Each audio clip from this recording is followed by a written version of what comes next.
Salut tout le monde, c'est Evan et aujourd'hui on se retrouve dans une vidéo plutôt particulière et pour une fois c'est le cas de le dire car je vais vous donner 18 anecdotes sur le film El Birro. Alors bien entendu si vous n'avez pas encore regardé le film je vous encourage vivement à aller le visionner avant de regarder cette vidéo-ci parce que je vais parler de certaines scènes de celui-ci et du coup ça peut être pris comme un spoil. Donc du coup voilà, le lien du film est en annotation juste ici, je vous invite à cliquer ou alors il est en description, allez le voir et revenez ici dès que ce sera fait. Sur ce, maintenant que je suis uniquement avec les personnes ayant visionné le film ou des personnes s'en battant les couilles, ce qui peut aussi arriver, nous pouvons passer au vif du sujet. This is what you get.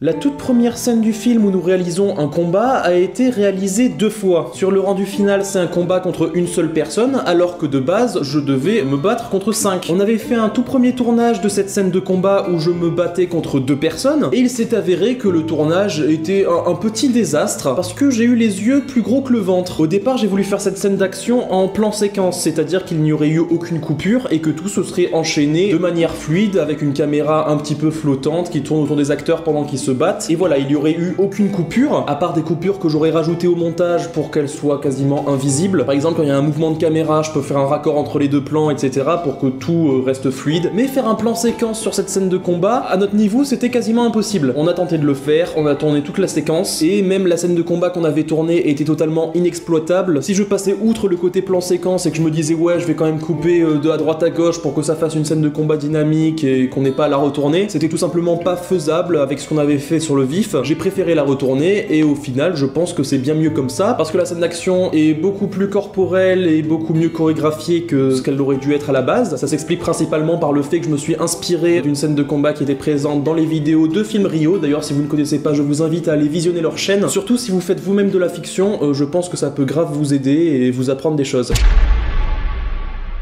Alors là, on est toujours dans la première scène de combat. Vous vous en doutez bien, les coups ne sont pas réellement portés, on fait semblant, on joue avec l'angle de caméra pour que ça rentre bien, on accélère les coups au montage pour qu'ils soient plus crédibles sur le résultat final, mais on ne se frappe pas pour de vrai, vous vous en doutez bien. Le fait est qu'il y a sur cette toute première scène de combat un coup qui est réellement donné. Alors bien entendu, ça arrive de temps en temps que ça frôle un petit peu, que ça fasse un tout petit peu mal, mais c'est jamais rien d'exceptionnel, hein. On ne coupe pas la caméra parce que ça a un petit peu frôlé l'acteur ou quoi que ce soit. Mais sur ce premier combat, Dimitri, l'acteur qui incarne Jean, s'est réellement pris un coup de coude que je lui ai porté au niveau de la mâchoire. Vous pouvez voir sur les images qui se défilent actuellement au ralenti qu'il se prend le coup de plein fouet, que ça lui fait bouger la mâchoire. Suite à ce coup qui était quand même bien violent, on a arrêté le tournage pendant 10 minutes parce qu'il avait excessivement mal et qu'il avait même des acouphènes au niveau de l'oreille, c'est-à-dire un sifflement. Mais au final tout s'est bien passé, après une petite pause on a pu continuer la scène et il s'est vengé involontairement en me donnant un coup de coude à l'endroit qu'il fallait pas. Voilà. C'est qui papa? Lève-toi. Tu m'as eu juste à côté de la couille, il y en a une qui allait sonner. Voilà, ça me fait encore mal quand je regarde ces images. Alors là, cette anecdote n'a aucun rapport avec le film, ça aurait pu se passer sur n'importe quel tournage, mais si je vous la dis, c'est uniquement parce qu'on a explosé de rire quand elle est arrivée. On était en train de tourner la scène où j'étais plus jeune, dans mon canapé, en train de manger des céréales, quand il est venu le moment de changer la caméra d'angle. Je demande premièrement à Jérémy d'aller le faire, ce qu'il refuse. Tu peux aller bouger la caméra vers là, vers toi? Certainement pas, non. Et du coup, j'envoie Esteban. Esteban qui était de base le perchiste sur le tournage. Donc il va pour changer la caméra d'angle, et cette caméra était placée à un endroit assez particulier. Vous avez pu remarquer que dans le film, la chambre de Ethan et Alvin se situait sous un toit, mais la caméra était placée juste ici, sur un trépied, donc à un niveau où il faut se baisser pour l'atteindre. Esteban arrive par derrière pour changer l'angle, et il se relève beaucoup trop, ce qui fait qu'il se cogne la tête contre le mur, ce qui donne cours à ce petit fou rire. Ah et aussi, avant de vous le diffuser, c'est qu'une bande sonore. Il n'y avait pas la caméra allumée malheureusement à ce moment-là, vous allez uniquement entendre le son. Voilà, c'est parti. Pourquoi il a voulu se relever lui? Ça brûle plus bave. J'ai mal au ventre. Il arrive plus à se relever. Non mais j'ai un mal de chien là. T'as pas vu la vitesse que je l'ai pris pour me donner la. Ah putain, j'ai mal au dos mec. Moi j'ai mal à la bouche. On n'a pas eu ce fou rire, hein. La cam elle s'était éteinte au moment où Esteban il s'est shooté là-bas. Esteban, ça va? Non. T'avais quoi en fait? Il s'est levé, il s'est cogné contre le mur. Mais j'ai une bosse de 10 cm. Vas-y, relève-toi. Respecte mes murs. Mec, écoute-moi s'il te plaît. Mec, s'il te plaît. Mec, allô. Il est rogné. Esteban, tu peux redémarrer la cam, s'il te plaît, en cliquant sur le bouton rouge. Esteban, tu peux aller chercher la balle, s'il te plaît. Crevé. C'était l'anecdote un petit peu inutile, juste pour vous montrer qu'on se marre bien sur les tournages.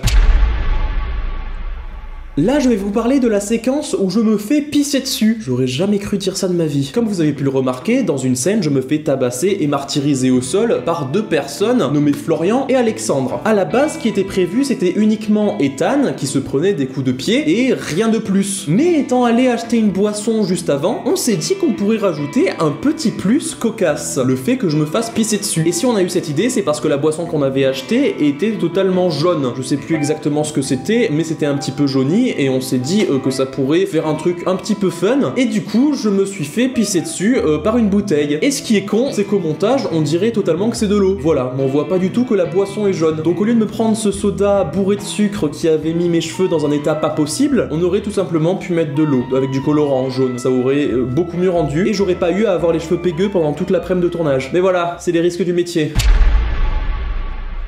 À présent, je vais vous parler de la mort de Méline dans le film. Pour ceux qui ne seraient pas au courant de qui c'est, eh bien c'est celle qui a fait la perche et la caméra dans le film, enfin en alternant les deux. Et du coup, ça ne m'étonne pas que vous sachiez pas qui c'est, vu qu'on ne l'a jamais vu à l'écran. Excepté pour 2 secondes. 2 secondes durant laquelle je la martèle de coups sur une marche pour la tuer. On part sur une séquence fun. Alors là, il y a une petite question qui vous vient à l'esprit. Mais Evan, pourquoi est-ce que tu nous parles de cela? Eh bien c'est très simple, c'est parce qu'à la base, elle ne devait pas du tout mourir de cette manière. J'avais prévu de la mettre sur un truc, je ne sais pas du tout comment ça s'appelle, pour repasser des fringues à la base, et il m'était venu la magnifique idée de repasser son visage. Voilà. Donc du coup on lui avait foutu une grosse ration de sang sur la face du visage qui devait être en contact avec le fer à repasser. On avait la petite table où la poser pour que je puisse faire ma petite tambouille en toute sérénité, et il y a eu un petit accident.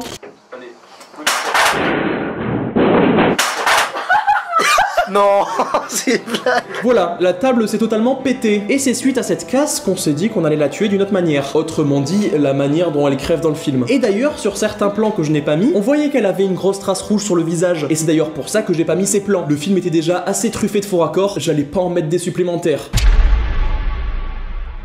Là, je vais vous parler du pire tournage de ma vie. Voilà. D'ailleurs, les 2 pires tournages que j'ai connus dans ma carrière de réalisateur ont été pour El Biro. Je vous raconterai le 2e pire jour un petit peu plus tard. Mais du coup, qu'est-ce qu'il en est de celui-ci? Revenons au départ. Je mets les affaires de tournage dans le coffre de Gabi, il me raccompagne chez moi, je sors de la voiture, j'ouvre le coffre, et là, je pense que j'ai jamais été aussi mal pendant un tournage. J'ai ouvert le coffre, il y avait mon sac avec tout mon matériel dedans, rempli de faux sang. On avait une bonbonne de 4 litres de faux sang, parce qu'on comptait s'en servir dans l'après-midi, et pendant le trajet elle a dû prendre un choc parce qu'elle était totalement déformée sur le côté, ce qui a fait que ça a ouvert le bouchon et qu'elle s'est vidée sur mon matériel. Alors la caméra elle a rien eu, heureusement, elle était dans un sac que j'avais autour du cou en bandoulière, donc une chose de sauvée, mais dans le coffre il y avait le micro à 600 balles, plus mon ancien micro qui coûtait 200 balles, etc. Enfin il y avait énormément d'affaires, la plupart ne craignaient pas le liquide vu que c'était des trépieds, etc. donc je m'en foutais, mais le truc c'est que mes 2 micros avaient leur bonnette dessus. Pour ceux qui ne sauraient pas ce que c'est une bonnette, c'est le truc pour cacher le son,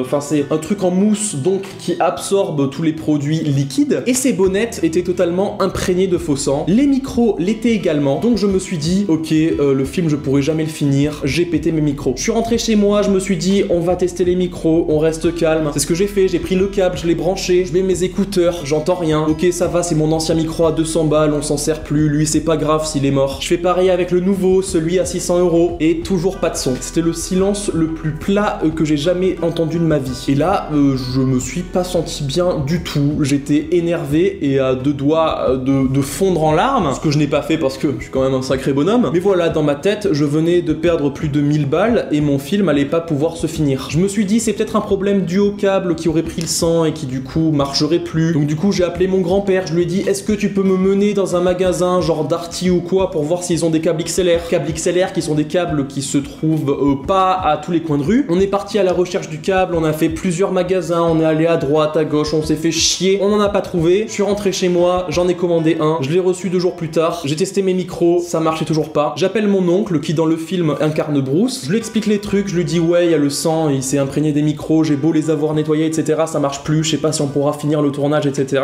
Et là mon oncle il me répond qu'on va essayer de les nettoyer un petit peu plus en profondeur en les ouvrant pour voir s'il n'y a pas du sang qui s'est mis sur les connectiques qu'on pourrait enlever enlever, enfin essayer de réparer le truc. Je lui dis ok, il vient me récupérer chez moi, je vais chez lui, on observe le micro pour voir ce qu'il a, et là, je me suis jamais senti aussi con. Pour ceux qui n'auraient pas un micro perche et qui n'en auraient jamais vu ni jamais manipulé, vendu avec, en tout cas vendu avec le mien, il y a une sorte de petit élastique en forme de vague qui se met à l'endroit où on branche le câble pour en atténuer les bruits de manipulation. Donc je regarde la connectique et je me rends compte que ce petit élastique s'est mis de manière à ce que le câble ne se branche pas correctement. Je me dis tiens, est-ce que ce serait pas ça le problème? J'enlève l'élastique, je branche le câble, je mets mes écouteurs, le micro marche. Voilà, je peux pas vous expliquer à quel point je me suis senti soulagé. Ça faisait genre 2 jours que j'étais vraiment au plus mal, en me disant que j'allais pas pouvoir finir le film, que pour mes prochains projets j'aurais pas de micro donc je pourrais pas les faire, enfin j'étais vraiment très mal, et là la pression est redescendue, j'étais soulagé et on a pu finir le tournage du film. Voilà, j'ai passé beaucoup trop de temps sur cette anecdote, on passe à la prochaine. En parlant de micro, on n'a pas utilisé exclusivement celui à 600 €. J'ai dans ma main un enregistreur numérique. Là-dessus, tu branches ton micro et ça te permet de l'enregistrer. Voilà, sans ça, je peux pas enregistrer le micro. Et sur mon enregistreur, il s'avère que j'ai 2 petits microphones. Et suite à l'anecdote que je vous ai racontée précédemment, j'avais des problèmes de câble. Du coup, il s'est avéré que durant un tournage, on ne pouvait pas brancher notre micro à 600 €. Et je me suis dit, si on enregistrait avec les microphones qui sont directement sur l'enregistreur. C'est ce qu'on a fait, et du coup, dans le film, il y a 3 scènes enregistrées avec le son de l'enregistreur. Et personne n'a fait de réflexion pour dire que la qualité était moins bonne. Donc ça aurait pu faire une bonne alternative s'il s'avérait que mon micro à 600 balles soit mort lors de l'accident. Mais voilà, la toute première scène où je suis avec Fred, celle où je l'appelle au téléphone et celle où je découvre l'ingrédient secret de la Fredstone ont été entièrement enregistrées avec le petit enregistreur numérique.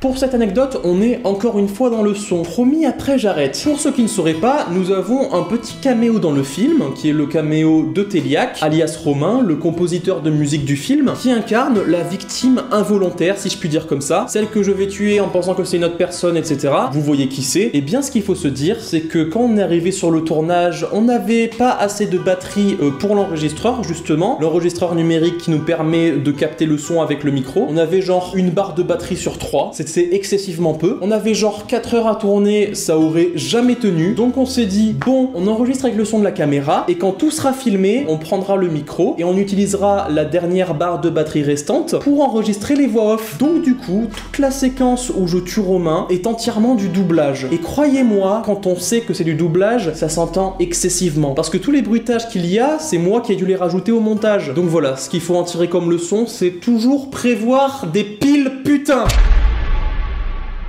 Monsieur Miralles, vous vous souvenez de ce petit personnage qui apparaît à peu près 2 minutes dans le film pour virer Bruce? Eh bien, je vais vous parler de sa scène d'arrivée en voiture. Mais pourquoi, Evan? Ça n'a aucun intérêt, c'est nul. Attendez, je vais vous raconter. Cette scène a été filmée au drone. On s'était dit, ce serait bien qu'ils partent d'en haut pour arriver au niveau du pare-choc de la voiture. Mais on s'était dit aussi que si on faisait ce mouvement dans cet ordre-là, eh ben, il y avait de grands risques pour que la voiture se prenne le drone. Voilà, vu qu'elle avançait et que le drone devait arriver juste devant, ça puait à plein nez la perte du drone à 1500 balles. D'ailleurs, pour ceux qui demanderaient, on a utilisé un Mavic Pro. Donc on s'est dit, c'est quand même dangereux à faire, comment on peut s'arranger? Et là, mon oncle, aka Bruce, a eu une idée de génie. Il s'est dit, si on part du pare-choc de la voiture, qu'on part vers le ciel, que la voiture fait une marche arrière et que toi tu inverses le plan au montage, on aura l'impression que le drone arrive au niveau du pare-choc de la voiture en partant du ciel. Donc c'est ce qu'on a fait. Au montage, j'ai inversé le plan et je me suis rendu compte qu'au fond, il y avait une route avec des voitures qui roulait. Voilà. Et elle roulait pas en sens inverse. On va parler des improvisations de Lilian. Lilian qui incarne Florian dans le film. À la base, ce personnage était pas du tout censé être comique. Il devait d'ailleurs avoir très peu de dialogue, laissant un petit peu toute la vedette à son collègue Alexandre. Et v'là-t-il pas que Lilian, sur les tournages, s'amusait à faire des improvisations comiques, et on s'est dit que c'était quand même vachement drôle, et que ça pourrait donner un petit peu un autre aperçu au personnage. D'ailleurs, je vais vous passer une petite compilation de toutes les improvisations qu'il a pu faire, ou en tout cas les plus drôles. 3, 2, 1, c'est parti. Merci couillon. Attends, j'ai oublié mes gants. 2 secondes, désolé Ethan. Attends, un dernier, s'il te plaît, un dernier. C'est imaginaire en train de roter. Tu peux les laver 2 secondes? Comme ça. Voilà, c'est bien. Attends, merde, du coup, faut que je récupère le temps. J'arrive. C'est compliqué avec les filles, mais bon, pas avec un mec qui a le même problème que moi, je pense. suis infirmière, tu es le patient. T'es une merde. T'es une merde. Je t'aime pas. T'as la même tête que ça dans Pokémon, mec. Pikachu dans ta gueule. Je le patient. Oh. Je suis enrhumé, ok. Je t'aime pas, ok. T'enculé. Ah. Oui, c'est toi l'andouille. Oh, je t'aime.